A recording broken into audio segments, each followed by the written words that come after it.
being on time and autism. Now, the reason why I'm bringing this up is because it's actually really common for people with autism to have a sort of impulse to be at places they need to be, or when they plan on being somewhere, exactly on time. And I'm not talking like they have to be there within 5 minutes, of the time. They need to be there 10 minutes, at most. They just gotta be there round about the right time. I mean, getting there at exactly the right time, not being too early or not being too late.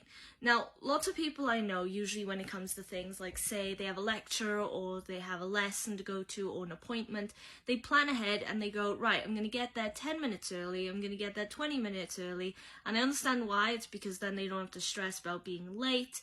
They have time to think and compose themselves, especially if it's something like a lesson or a test, or something like an appointment or perhaps it's a counselling session. They want to think what they want to talk about before they get in. Anything you need to be at a place at a particular time for, they always tend to plan ahead of time and go, right, I'm going to be there early. For me, I can't do that. Many times I've been criticized about it, and loads of times there's moments when I'm supposed to even go meet someone, or I need to go help pick someone up, or I'm going with someone to do something, and people are going, right, you should leave now, if you leave now you'll get there well within time. And I'm like, no, I can't leave now. I have to leave at this time because I know exactly how much time it takes me to go there. For instance, if I wanted to go to the town centre from where I live, it would take about half an hour. If I wanted to go to somewhere locally, it would probably take me a 10-minute walk, 5-minute drive. So, and I have everything sort of down to the rounded up amount of minutes that would take me to get to a place, so that then if I ever need to get to that place for a deadline or for something at a particular time, I will get there on time. Now, the reason for this is because with autism, there seems to be a connection with people finding it difficult to be late or be early. Now, the best way I can explain this is just explain how I feel about it. So, if I arrive somewhere early, I hate it. Reason being is because I need to be there for a specific kind of reason. If it's a lecture, I'm there to learn this lesson. Or if it's an appointment, I'm there to talk to this doctor about this. Now, if I arrive early, my brain is constantly worrying all the time because of ADHD and autism. It never shuts off. It's one of the reasons why I struggle to sleep. If I get there before time, I hate it if I have to wait, say in a waiting room, or if I have to just be patient, because my brain is constantly active and I can't organize my thoughts. I can't sit still. I don't find it relaxing or reassuring to be there so early, because right now I'm actually getting distracted and I'm getting really, really frustrated and really, really impatient, and seconds are ticking away like hours.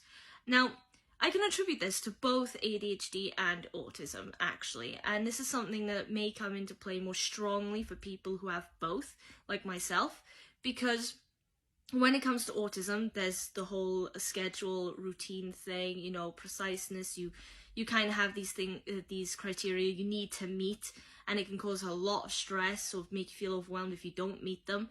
But when it comes to ADHD, that brings into a whole new level of impatience or impulsivity or overactive thought. So that just makes it a hell of a lot more stressful and a lot more daunting to be there. Waiting rooms like the last place I want to be. Even when I'm standing in a queue in a shop, I find it difficult. I've got to have my earphones in. I've got to be talking to someone. The way I get around these issues usually is I go with someone, so I have someone to distract me, to take up my time with me, it moves quicker, or I have my music to look forward to, and then I will play my music and I will relax and I'll be happy and content, and it won't stress me out so much and I won't feel overwhelmed. So there's that. But also, when it comes to being late, there's this element of you feel like if you're late to somewhere where you're supposed to be to an appointed time, then you feel like you've let them down, or you feel like you've done something wrong. Or worse, a lot of the time, is you might fear that you're going to get into some form of confrontation with someone. Now, that happened a lot when it came to like lessons and stuff for me in school, because if I was late to my class, even by a couple minutes, there were teachers who would get really, really angry at me and just believe I was just being like tardy or something, I didn't want to turn up, or I didn't really care, which just say is completely unfair and unreasonable, because I did care, which is why I would get upset when they got upset at me. But then there were teachers who were like, whatever, 2 minutes, 5 minutes, doesn't matter. But that's the thing. Time management is difficult when you have autism in general, which is why when it comes to having to be somewhere on time, especially as you get older and these things are more important, you know, they carry more weight in your daily life, that it can be really, really stressful when you feel like you can't meet that time. It's not like deadlines when you go on assignment. It's like when you have to be somewhere in person. So for me, I will be there at the exact time. And another reason for that is because, like I said earlier, I'm there for a specific reason. I'm there to do one specific thing. All my focus, all my thought is all channeled into that. I don't want to get distracted by something else. I don't want my train of thought to be veered off course. When I get there, I want to get straight into what I need to do. So from early, I'm not doing that.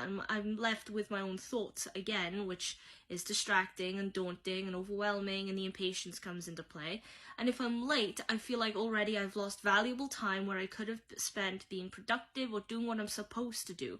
Plus, like I said, I feel like I might get into a confrontation with someone if they're upset with that. I feel like I might be letting someone down, and I'll feel stressed every second that passes by the time I'm supposed to be there, even if it's only literally only a minute. Now, sometimes you see this represented in TV shows and such. I think one TV show, Patience, they have a good representation of that, where she's literally standing outside watching the clock, and then she walks in just as it hits the right time. But I'm not gonna lie, I've had moments like that, but sometimes it's not that severe, and it's, again, with autism, it's very varied. So there's some people like okay with being there within the 5-minute margin, but any more than that, most people I know with autism hate it if it's anything more than 5 minutes, because, like I said, they have either too much time to be thinking or to be worrying or to be getting distracted, or they feel like they've wasted too much time. So yeah, but that's just it. That's what I gotta say about that. So that's what I gotta say in this video, so I'm gonna leave it here. Now, if you like the video, please leave a like and follow me on TikTok. As usual, if you have any thoughts or comments, please put them in the comment section. Questions or requests as well, more than appreciated. Subscribe to the YouTube channel. Also, repost video, because motivation for me, and also awareness for neurodivergency overall. And aside from that, I hope you have a great day, and I'll see you in the next video. Till then, bye!